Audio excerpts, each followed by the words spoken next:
నమస్కారం అండి. నన్ను గుర్తుపట్టారా? 15 ఏళ్లకు ముందు కాశీలో మీరు ఆశీర్వదించారు.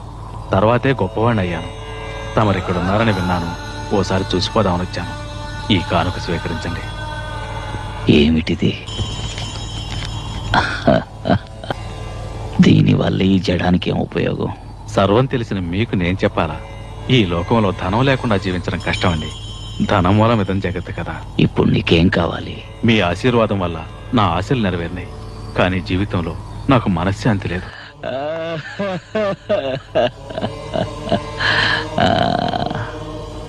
ధనమూలమిదం జగత్తని ఇందాకేగా అన్నావు. శాంతిని కొనుక్కో. ధనమంతా నీ దగ్గరే ఉంటే మనశ్శాంతి ఎలా ఉంటుంది? ఏదో నీకు కావలసినంత ఉంచుకొని మిగిలింది దానం చేస్తే మనశ్శాంతి దక్కుతుంది. డబ్బు దోచుకునేవాడికి ఎప్పుడూ మనశ్శాంతి ఉండదు.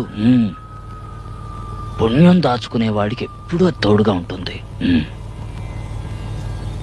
అవును, పుట్టేటప్పుడు ఏం తీసుకురాలేదు, పోయేప్పుడు తీసుకుపోయేది లేదు. ఇక దేనికయ్యా నీది నాదన్న స్వార్థం? అయ్యయ్యో, వెళ్ళు వెళ్ళు. ఇదిగా దీన్ని తీసుకుని లేని వాళ్ళకిచ్చాడు.